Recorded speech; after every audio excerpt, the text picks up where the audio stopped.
Yo. What's happening, Dr. Howe? Hey, what's going on, man? What's going on? How's everything going with you? Well, everything started all right. I look like I had a little problem with my mic, but I'm a roll with it today. We'll just let it roll with this one. Listen, Well, man. first of all, this is the least amount of problems that we've had with your mic issues since we restarted this whole thing. Because before, listen, people out there in video land, every time we come together to do a podcast, he will have technical issues, and so for the last two sessions, we have not had any problems whatsoever. And so I don't know what motivated him and what has changed, but I am humbly happy and proud. Thank you, sir. Thank you. I appreciate you on so many levels. And after you said that's funny. After you said that, the mic start working. Look at that. Look at how that works out. But definitely another good day. And as you said, I mean, we have taking that small break, though it had not been planned for us. And I'm still in the midst of a little A storm. construction. So I'm not gonna call no storms. No, not. Listen. Some. Let's define storm. I mean, of course, storm can be at any level, and there's many who are going through real storms. For me, this is not a storm. This is just a little sprinkle. You know what I mean? This is just a Okay. little sprinkle, but still going through some construction thing on purpose. Actually, there's a purpose behind everything on purpose. Mhm. Because I know you asked me a few times, hey, did your place get squared away? Nah. So there is a purpose and a time. So so we're just putting some ducks in a row as it relates to this construction. Because if you're gonna do it, you do it right the first time. And so that's what we're trying to do here. And I'm thinking about doing some changes. That's why I'm just kind of taking slow, right? Because I Yeah. possibly want to do a few little changes just so that I can make sure that I have some room to do some other things, some space and things of that nature. So yeah, man. Are you So trying to dig tunnels and stuff too, like possibly, Diddy? like who? See, I was with you just for a moment. That you know what? I'm just gonna pull a plug in it. We have not restarted, but we will. We'll get things going back with our other show, Awkward Situations. So since you just said what you said, I felt like that was room to put in awkward situations. So that's our other show, but we do have for those who just want to say, "Hey, what's awkward situations? What is that? What is that?" Definitely go over to our Spotify, over to our Amazon. I don't even know if Google Podcasts is existing. I know they was changing some things up, but anyway, check us out on Spotify. Awkward Situation with Ziggy and Jay Tross. You're gonna find some really funny things Mhm. going on over there. See, Yeah, we're not supposed to be funny over here. We're supposed to be like, I got my nice shirt on. Let me ask yeah, you a yeah, question, Dr. Howe. This is just yeah. more for a for presentation purposes because I'm seeing some stuff. What color is my shirt? Your shirt looks great. Don't it? Now you gonna try and tell me it's lavender or some type of weird color? Please It's don't tell me blue. it's yellow. It's blue. Oh, okay. It's actually blue. And what's weird is, I'm gonna put Restream on blast. I'm gonna just do it. I'm just gonna do it. When I'm on Zoom, come on now, come on, Mhm. preaching. When I'm on Zoom, my shirt is the correct color. What's going on this side of the fence? But anyway, that's a different story for a different day. So today I have on gray. Okay. I'm gonna wear the same shirt next week, and it might be a different color. so so yeah, so Dr. How Yeah. so for those who are listening and maybe even watching this program is called Relate to This, and we talk everything relationship. And I always start out, to put the disclaimer as far as relationships. I mean, it doesn't have to necessarily be a marriage. It can be, dating. It can be friendships, Mhm. because I believe that everything starts with that, what friendships, right? Yes, And yes. then it progresses. Theoretically. It actually starts strangers, right? You start out as strangers and not really knowing one another, and then you kind of build from that. But we were in conversations in the green room, right? The green room, the Mhm. virtual green room before we came here, and the conversation got started in relations to more young adults. We'll say young adults, and young adults coming together and understanding. And I'm adding this in here, Dr. Howe. So Mhm. it wasn't what we said there, but understanding their worth, right?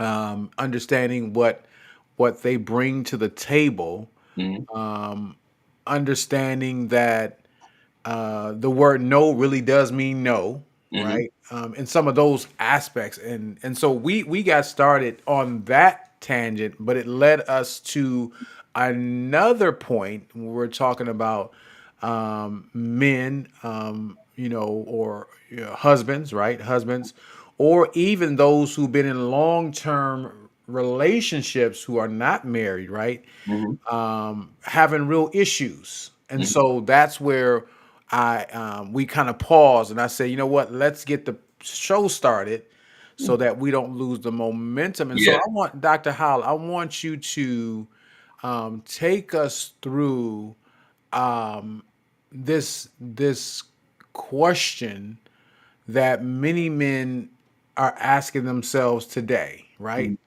And I'm gonna say it in a more dramatic way, but that question that those who have been married, I want to go to that high number because we're seeing it now that Mhm. 30, 40, 25, 30, 40, 50 years, right? Who've been in these marriages or long term relationships, because I'll just add that to it, and they're saying now, I got problems. Yeah. From your perspective and from those that you have talked to recently or in the past, what are you finding in your personal research as well as listening to individuals? What are you finding as the main cause for that group that's been in those relationship or married that long? What are you finding as the, I don't want to say the number one cause, Mhm. but what are you seeing and hearing? Put it that way. I am seeing and hearing certain things. So let's just address one of the biggest culprits in this particular venue: mortality. People are coming closer and closer to the end, and they're realizing that they haven't experienced or felt certain things or even done certain things in their lives. And they, after analyzing, they start to say stuff like, I didn't achieve the level of happiness I thought I was going to achieve, or I haven't done the things that I wanted to do. And so, if you're in a relationship and you're outgoing and your partner isn't, you feel like you're being held back from experiencing life, especially if you like to do things as a couple, or if you want to do things as a couple and your partner does not want to do those things with you. Case in point, my mother does not swim, so she does not like the idea on being on a cruise ship.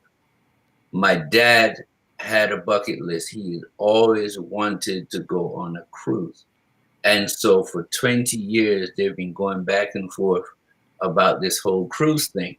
And so about 3 years ago, I went home and I babysat my mom and her sister while my sister took my dad on his first cruise Mm, because he realized his wife would not go with him. And mm, so he wanted to find someone else who would go with him. And because he was hitting 90 years old hard, like with a baseball bat hard, he wanted to do it. Now he's trying to do it again next year coming up. Hmm. because he enjoyed that so much. And a lot of times, if you cannot find a way around some of the things that are on your bucket list, it creates a sense of regret, a sense of um, not being comfortable with what you've achieved in life or what you wanted to do in life. And so people tend to want to make drastic decisions. So you find people who've been together for years now getting divorced as soon as the kids are gone. So Oh, so go so ahead. so so I'm sorry. So hold real quick. So what you're saying is, after being with someone so long and not experiencing certain things, and as you mentioned, as you begin to get older, you're saying that I wanted to experience all these things, Mhm. so I'm going to just do it, right? Yeah, And then in some cases it goes to the extreme, right? yeah, Like, yes. you didn't go to Europe with me, or you didn't go here and here, so I'm getting out of this relationship, Hmm. after 40, 50 years, right? Yeah, but the flip side is equally as depressing Hmm. because think about this. Now you harbor hostility and resentment towards your partner because you feel held back. You feel like you are being limited to what you can do. And this person is not willing to change or budge in any shape, form, or fashion. So Hmm. you see a lot of old people hating each other, but they're comfortable with being together, but they do not like each other. So you can love someone, but not like them. And you can love someone, but not like the way they make you feel, or like the way they're controlling of you, or like the way that they're stopping you from doing or experiencing some of the things you want to do. Hmm. And the older you get, the more you see people lashing out, and so we find divorces a lot, especially when women are going back to school. We find that a lot of women, especially the highly educated women, are initiating more divorces now. That's another thing that my research is finding. Hmm. Whether they have kids or not, they're initiating divorce, especially in the Black community. Hmm. And that's because they feel like I should be able to do more. I want to do more. I deserve more. And so they are launching out into the deep, as to call it that, and trying to experience some of the things that their parents may not have experienced. They saw their mother look miserable. They saw their parents fighting and bickering, and they want something else. And because that education gives them more money and more opportunities, they're willing to launch out on their own and hopefully, in the process, find someone who will be on the same wavelength as them. So based on based on that, in your research, just from what I'm hearing you saying, is in these scenarios, these couples have tried the counseling, and they've gone through steps to try to understand one another, and so then through the years, that understanding never come to an agreement. So at some point along the way, using, well, all these years, okay, I've been a housewife, right? And I've told you for years that I wanted to, get out, or you said no, no, no, no, no, you stay home, and or whatever the case may be. And so that is one case where, now I have made myself so unhappy because of it. Because as you mentioned in previous episodes, I'm not there to make you, I can't make you happy, Mhm. right? So I've But, made myself but you unhappy. can provide ingredients Right, of course, absolutely, that absolutely. would augment my happiness. Yes. Right. And so, but I've made myself so unhappy over the years that now I want happiness. So, But pause 1 second, not just yeah, happiness, they want extreme happiness. extreme happiness. Extreme happiness. So they think that they can make up for all the years of happiness in a short amount of time. So now they're out to do, like, they want to party, or they want to go on mega vacations, or girls vacations, or guys vacations, or a 3-week vacations every 3 months or something like that. And so now it's costly, it's exorbitant, and sometimes it might be unrealistic. And a lot of that is tied to the fact that people know they have a time limit. People know they have a shelf life. Oh, my dad had a heart attack at 55. I'm 40 something, and so I don't want to be held down anymore. Or my mom got sick at this age, and I still want to go do stuff when I can still enjoy it without my knees hurting, or without feeling sick. Who wants to go to Africa sick, being pushed around in a wheelchair? Who wants to go on vacation that when you have an opportunity to do it in your 40s and 50s and 60s? Right. But my question is this, and I'm trying to get to the meat, right? Mhm. Is, and we'll use your dad's scenario for this case. Okay. He's 90, right? He's 90, Mhm. and he's taking his first cruise Mhm. because all of these years, he's wanted to go, but your mother said, I'm not too interested in going. Mhm. But in those years, where did we find our happiness, right? And what I mean by that is the cruise may be a bucket list item, right? Mhm. For this person. My bucket list items may be going to a ballet, Mhm. right? Mhm. Or whatever the case may be. And so you may say, I don't want to go to the ballet, Mhm. right? So all these years I've been wanting to go to ballet. So finally I just get up and I go, to the ballet. Mhm. At what point do you think, in what you have seen, in individuals that you have talked to, at what point do we find a common ground, right? That's going to continue to energize the relationship, because based on what I hear and what I see is I'm going to hold this, right, Mhm. against the relationship. Mhm. And now remember, and I'm moving from your dad. Now remember, when we got married, we were in our 20s, Mhm. right? Mhm. Our parents were healthy, everybody was healthy. We didn't know that when we get into our 40s, right, Mhm. that our parents would, have the illnesses that they have, or whatever. So when somebody say, well, my dad died at 60, and so now I want to experience ABC, right? So Right. now Right. there has been a shift, Mhm.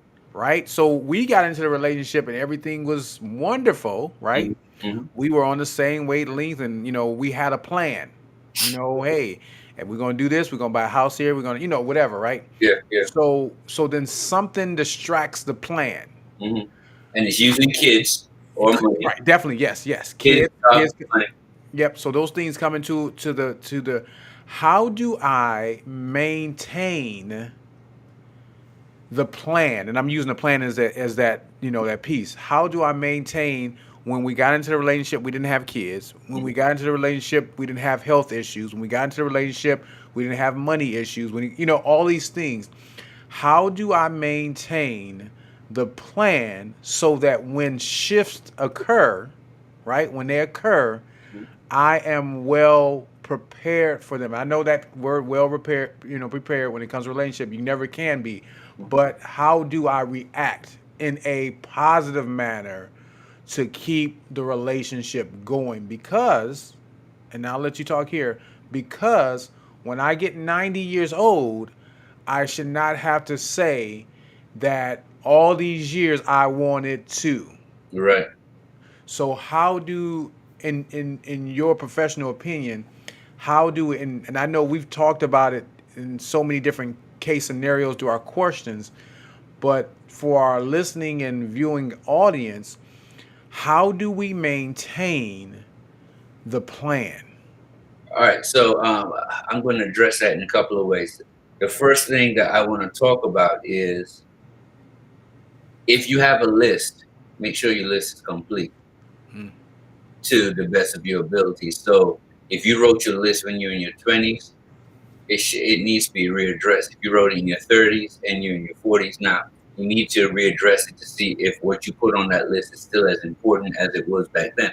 Because you might have things on your list that your partner might say, well, that was on your list. Well, it's not important anymore. Well, why is it still on the list? You know, so you have to readdress the list. So you have to self-analyze to see what, if you were to die in the next year, what would you regret not doing in your life? And cross off the things that don't matter and put the things on there that do matter. That's the first thing. So address your list by reassessing what's important to you based on your priorities. Secondly, have those conversations with your partner as to what is important to you and why. So attach a reason to why you want to do each of these things, so that when you're speaking to each other, they can hear the passion, they can hear the enthusiasm, they can hear the reasoning why. So that's the second thing. The third thing you should do is flip-flop it. So 1 month, or it might be 2 months out, we do one of your things. And then the next month or 2 months out, we do my thing. We flip-flop them so we all get something off the bucket list. Right. Now, we also have to agree, if you don't want to do X, that's on my list, I can pick someone to go with me, or I can go with a group of friends with me. So it could be a boys' trip, it could be a girls' trip, it could be a family trip if you get to go. So my mother never said, look, I'm not going, you're not going. She said, find someone to go with you. Right. That's a compromise. That's a healthy compromise. And so at the end of the day, you need to have a partner who's willing to compromise. Now, another way of making sure that you get what you want out of the relationship, you can have two lists. The short, the cheap and easy things that are on the list that can do, that might just take going out of state to get done, but it's not costly and it's not time consuming. So you can do those every month, like a weekend getaway trip type of thing. You understand? Yes. But then the big ticket items could be every other year, or every 6 months, or every quarter, or however your pocket can handle. But just address it on a regular basis. You check in, okay, coming to the beginning of a brand new year, so let's recheck our list. Let's cross off the things that we've done, and then let's assess how we're going to go into this year and how we're going to divvy up these things. Now, even the best plans need to be flexible because life happens. So, for example, it might be my turn to pick the trip, but because my wife's trip didn't go as planned because something happened while we were there, we might give her a second chance to kind of finish up that thing. And so don't be so rigid that you're not adding value, you're not giving service to your partner. You know, but so be flexible and make sure that everybody gets something done. And that to me is the easiest way to move through that. And the last thing I want to say is this: work on self-development, work on finding hobbies, work on developing hobbies, and then work on sharing that with each other. Because a lot of times we're closed-minded about things we're willing to try because of lack of exposure. So if your partner is really excited about something and you love them, you want to show them value and service, you do things with them that you normally wouldn't do. And you might find you like that thing. And then that becomes a shared event that you all do on a regular basis. Right. Case in point, my wife has a friend, and the friend said, hey, let's two couples go to a painting class. And so the two couples went to a painting class. I got to learn her husband, meet and learn him. And we got to create our paintings, and we put our paintings up in the house. And so we said, hey, I can do this again. Now I wanted to go parasailing. My wife didn't want to go parasailing, so she got my daughter to do it with me, and she Mm. videotaped and took pictures. So that to me was a level of compromise. She didn't say, "Hey, you just go figure it out, do it yourself." No, she Right. planned the event. She provided a partner for me to go with my daughter, and she videotaped and she took pictures, and it was a very memorable occasion. And so, even if you're not interested in something that your partner is interested in, you can still help them set it up. You can still take them. You can show the excitement of their happiness and be happy for them because they got to do something, and they will remember you being there with them, sharing in that experience. Right. But okay, so I'm a play an advocate real quick, right? Okay. So we have people who are watching and people who are listening from all backgrounds of Hmm. Earth, right? You Hmm. know, some are young, some are old, some are black, some are white, some are Chinese, Mexican, whatever the case may be, right? Just diverse. Hmm. Um, some have kids and some don't. Yes. Okay. So the example you use is heartfelt, right? Hmm. Oh, you provided, somebody that would go, my daughter, Hmm. right? So we have people that don't have that, right? Hmm. So where your plan, watch this, your Hmm. plan was for you and your spouse Hmm. to experience something, Yeah. right? Just you and your spouse. Wasn't kids, it was, me and the wife to experience it, right? Hmm. So in this example, and like I'm saying, I'm playing advocate because I'm looking at the other side of the track on this, right? Yeah. So in this example, imagine this, just follow me for a second. Hmm. So you ask spouse said, I'm not parasailing, right? You know, take the daughter. Yeah. In some circles, for the guy or the girl, right? Hmm. It's a heart drop for a second, right? Yeah. Because I wanted us Yeah. to experience this, right? So I'll take the other side of the track is maybe the wife should have said, I'm not going to jump. I mean, I'm not going to do the parasail part, but I'll be on the sidelines watching you, Hmm. right? Yeah. So we will, even though I'm not going to, because I'm afraid of heights, right? Hmm. I know that you're not and that you're a daredevil. I want to watch you to do it. Yeah. And then when you're done, I'm gonna hug you and I'm gonna kiss you and da da da. Oh, my baby did this. Yeah. And so I want our listeners to understand, because everybody doesn't. I'm calling it the buffer, right? I'm gonna call it the buffer. Everyone doesn't have the children, and Hmm. as we mentioned earlier in the relationship, it changes the plan, right? Yeah. So Yeah. the kids change the plan because what happens, and this is where I'm adding the next question. What happens when the kids are gone?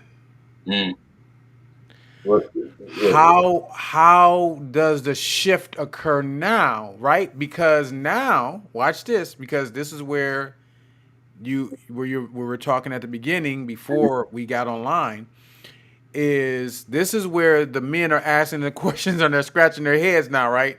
Is the kids are gone now, if there were kids, right? There's nobody else in the house, and we've been married for 30 years and we've been married 40 years, and I want to go to XYZ, and before we went because of the kids. Hmm. But now, oh no, I don't want to go to Disney because I have a friend, her and her husband, they go to Disney all the time. Mm. Mm. Mm. The kids ain't there, Yeah. but Yeah. they go because they are coming together and they enjoy that type of thing. So, how do you help us people understand that don't have children? How do you do what you just said? What are your recommendations? And because when you talk about compromise, Hmm. right? There was a buffer for your compromise in this situation. Hmm. But how do we work that magic without the kids? And the kids are gone. I'm going to address that from two ways. The first thing, clubs. there's a club for everything. I remember when I used to keep rats in my classroom because they're rats are as smart as horses and they're really good pets. And but just for the fun of it, I looked up rat clubs in the United States, and almost every state has a rat club, and these people come together to show off their rats and show off their skills and show off all the different things that's rat based. So there's a club for everything.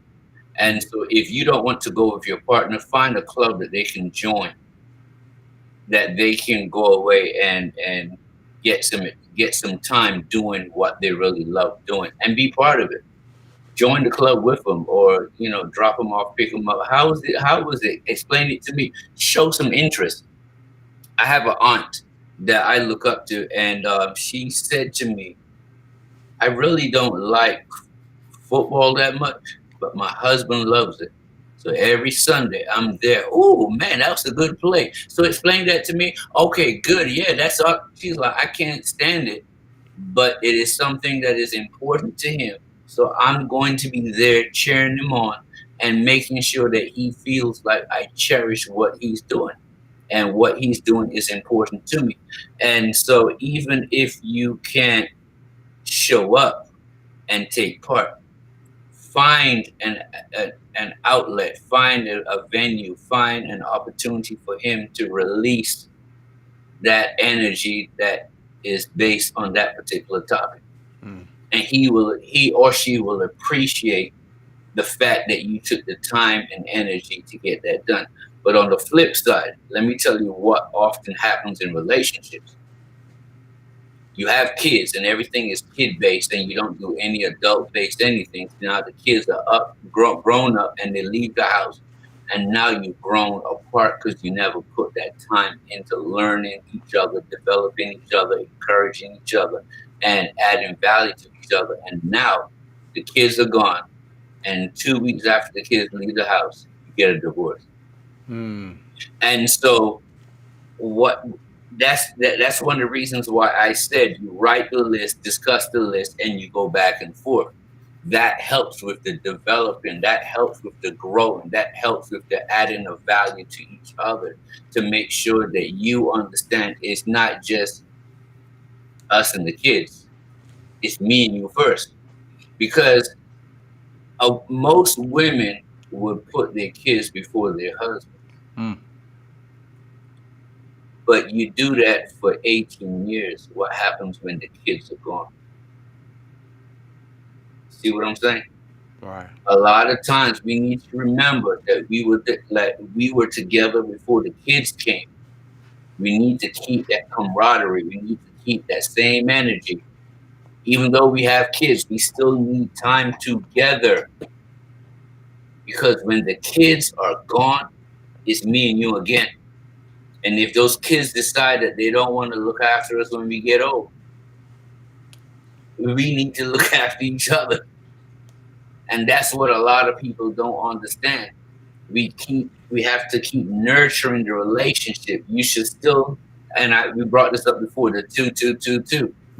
Every 2 days we have to check in. Hey, am I doing everything I need to do? Is there anything I need to work on? Every 2 weeks we need to go out on a date and have some fun together. It doesn't have to be expensive. And every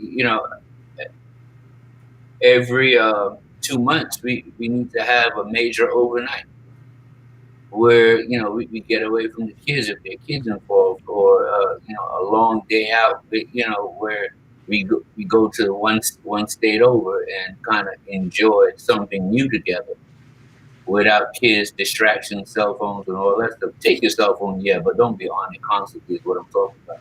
And even when you're on dates, I don't know when's the last time you saw someone on a date, but you see people on dates now. Both people on the phone. Why you bother going out if you're not going to spend time talking and learning each other? Like, why? Why waste your money if you're not going to communicate and get a deeper understanding or love or some type of affection for each other? And so what do? You find clubs. What do? You plan accordingly. You be proactive about making sure you put that time out and put that time into making sure that we both challenge each other to be the best versions of each other. I hope I So covered everything. yeah. I'm gonna go back just a little bit. Mhm, So, um, and I'm just kind of repeating in a sense. So I was watching this pastor, and he did a little test, and he said, "I want to get this family. This who got kids? Who got kids? Okay, well, I'll see you. Come on up here. Come on up here. Come on up here." mhm, So they came up, mhm, and he just was doing this test, just random, did his test. So they all came up. The wife was right here. The kids was in the middle, mhm. and then the husband was at the end. And he said, "Look at this." He said, "Now." He said, "Before the kids, where were you?" And then they tried to hurry up and try to flip it around. He said, "Oh, no, no, no, no, no, no, no, no, no, no, no." He said, "It's a natural tendency." Mhm, He said, "Now, if you look at it, you're over here, mhm, he's over here, mhm. and the kids are right here. So who's getting the attention?" The kids. He said, "That's not how it's supposed to be. Mhm, It's supposed to be you two mhm, and then the kids." mhm, And just like you said, because now, if you give all these the attention to these kids for what, 18 years, mhm. 20 years, or whatever, right? So what do we do? What do we do with the natural instincts as parents when our kids go away to school? The natural instinct is we cry. Yeah. Oh my gosh, my baby. And some people cry for 10, 15, 30 days, Mhm. right? It's And more. I'm not saying it's not a genuine cry because you're going to miss your child, but also when if your spouse goes away, do you do the same crying? Most of the time we don't We don't. because we. I see you when you come back. You're right. Yeah.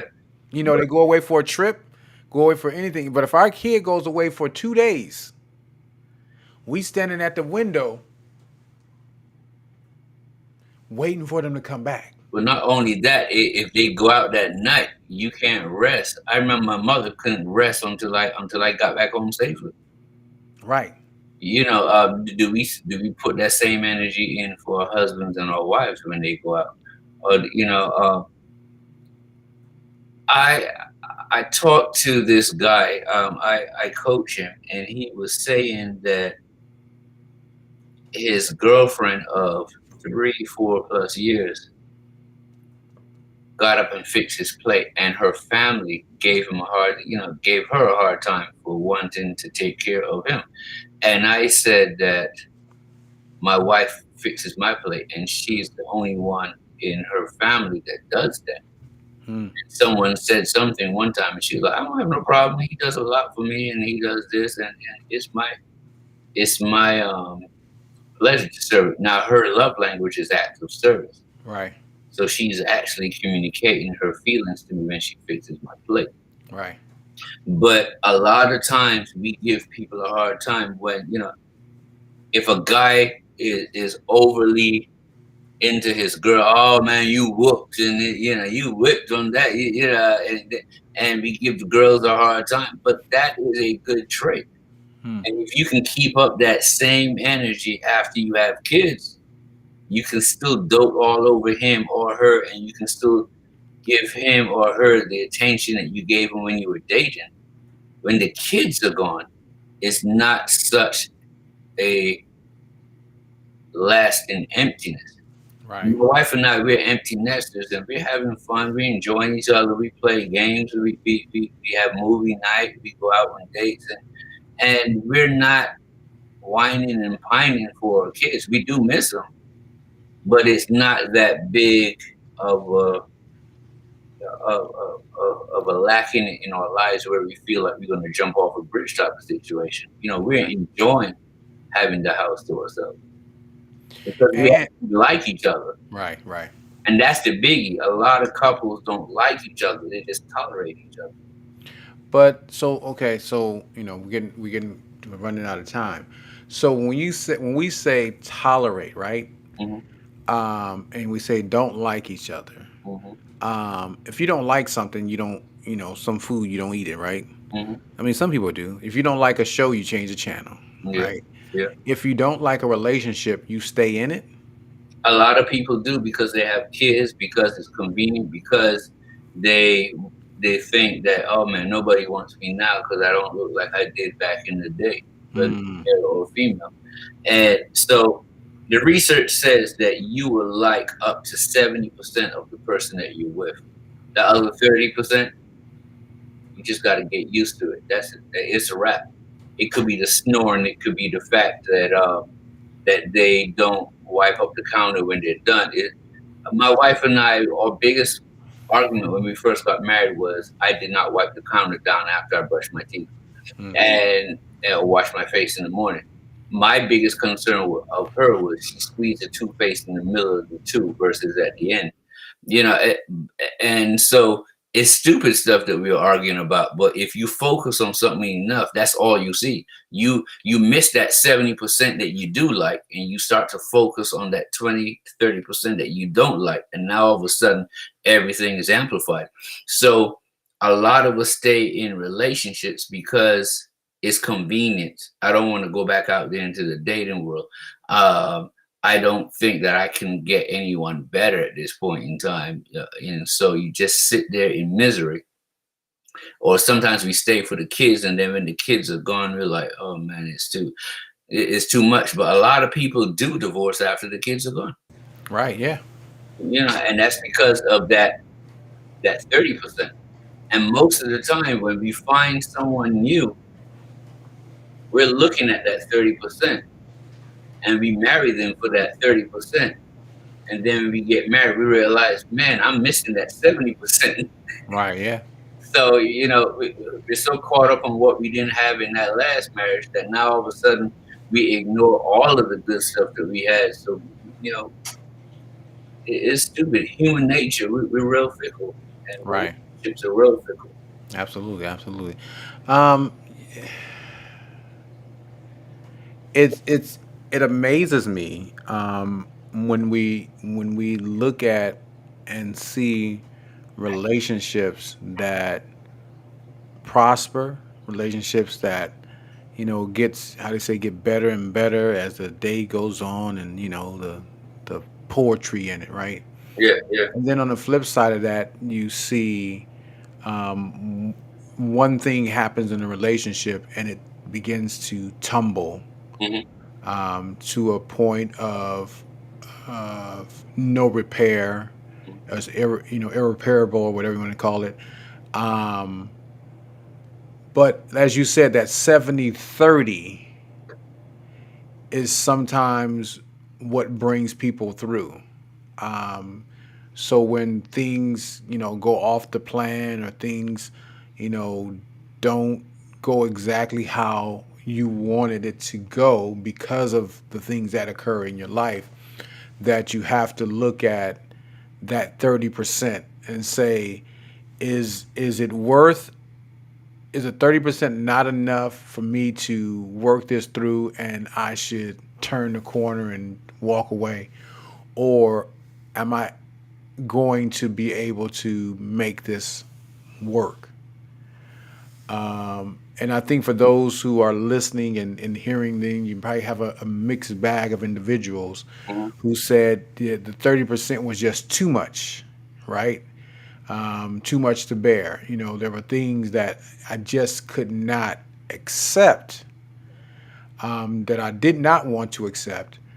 And so after 30 years, I decided to call it quits. I want, and I'll let you say, I want us to, we're, if, some point we're gonna have that episode Hmm. that specifically talks to that group of people, right? Those who say, listen, I'm on the fence. I could be here today and I can be somewhere else tomorrow. Hmm. What can I do? What can we do? What can he do? What can she do, to, I don't want to say pull me off the fence, because I don't want to pull you if you don't if you don't want to get off the fence, Yes, sir. but Yes, sir. what do we do with what we have? The kids are gone, Hmm. the dog is gone, Hmm. and we are here in this 10-bedroom house, and this, I can hear the echoes in the air. You Hmm. know, Yeah. how do we manage it? We want to dive. We want to give that special attention, because we know, and I'll add this piece to it, Dr. Howe.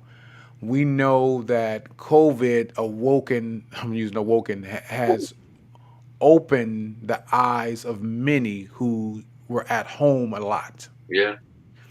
And there was a high amount of divorces and separations and even great things to happen. And abuse, And abuse. And domestic abuse. abuse. Domestic violence. Yeah. And so there's a lot that went on during that period of time, in a short period of time, Mhm. where it had caused a lot of what's happening. I'm gonna give you last words. I'm gonna give you last words because it look like you got something at the tip of your tongue. But yeah, What- yeah. I mean, I thought there was a question there somewhere. no. That was Oh, that was me just monologuing. oh, okay, yeah. You know what? I'll tell you what worked for me. My wife and I just we sat down about 5, 6 years ago, and we mapped out what we wanted to achieve in the last half of our life. Hmm. And one of the things that we've been talking about is what type of house we want to retire in. I wanted a farm. She wanted a beach house. Mhm. And we had to try and find a compromise. We found a house that we liked. We got plans for that house. We just had to find the place to build it. She wanted it on the cliff. I wanted it on a farm. And we kind of figured out what we were going to do. Hmm. It took about a year for us to map out, the compromise. And what I do is this. She does stuff to get me upset. I do stuff to get her upset. My way of coping is this. I ask myself, is this particular problem or issue that we're dealing with right now worth me giving up my vision for the future? And if it's not, I'll be upset for 20 minutes. But after 20 minutes, I drop it, get rid of it, and I'll be back on the horse, be back to normal. I'm not going to get upset for more than 20 minutes because I have a goal I'm trying to achieve. And the same thing with her. When she gets upset with me, she self-regulates, self-question, and say, is what he did enough for me to get upset about to the point that I'm going to give up or combine drink? And that's why I said it took a year for us to map it out, because once both of y'all buy into that drink, now you become committed to it, because love is not enough to keep a relationship together. You can love each other, but hate being in each other's presence. Or you can love each other, but not like each other on a day-to-day level. And so love is not enough. So you commit to the process of staying together. Hmm. So when your emotions take over and act like this is bigger than it really is, you ask yourself those tough questions. Is this enough for me to give up my dream? And if the answer is no, hurry up and get over it and get back to business as normal. Does that make sense? Absolutely. Absolutely. Now, for those who like doing research out there, look up The 4 Horsemen of the Apocalypse by John Gottman. He talks about what are the 4 things that if you have all 4 of those in your relationship, you're doomed for divorce. I'll give them to you real fast. The first one is criticism. If you criticize a lot, that's 1 out of the 4. If you have contempt is a big one. Contempt can ruin just about any relationship. But if you have contempt and criticism, you're halfway there for divorce. If you have defensiveness, if when they come to you with a concern, you have a rebuttal about them that kind of nullifies what they're talking about. So they can't tell you anything because you have a one up on them. Defensiveness is another way that you can tell if divorce is in the near future or distant future. And last but not least, stonewalling. If you shut down when they bring up something that's uncomfortable for you. So if you have 3 of those, you're a high percentage for divorce. If you have 4 of those, John Gottman says within about 5 to 10 years, you're gonna be divorced, because all four of those are signs that your relationship is in deep peril. So if I mention anything that you know you have problems with, you got to work through it. You have to talk, have those uncomfortable conversations. Be honest, be transparent.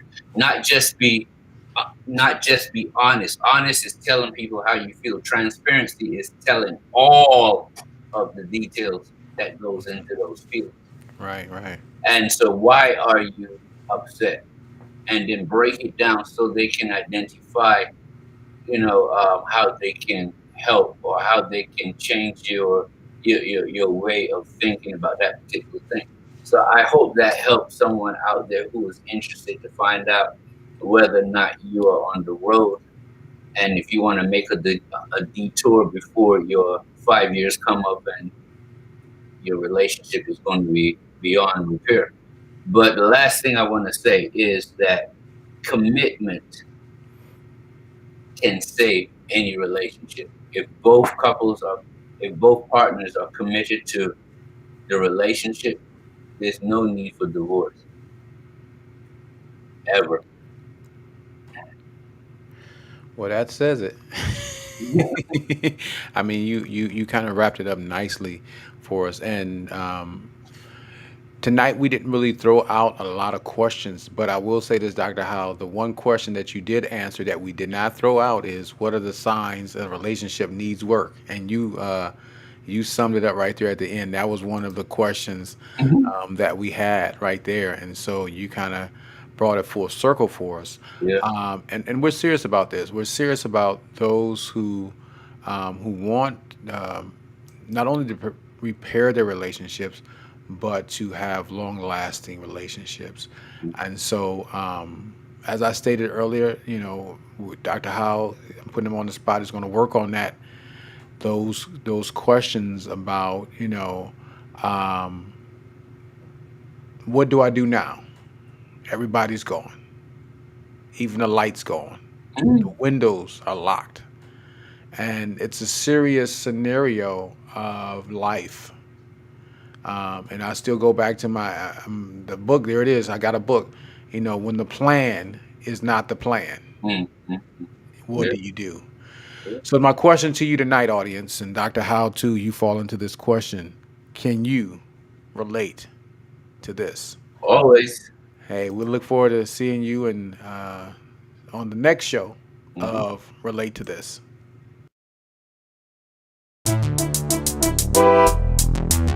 Relate to this.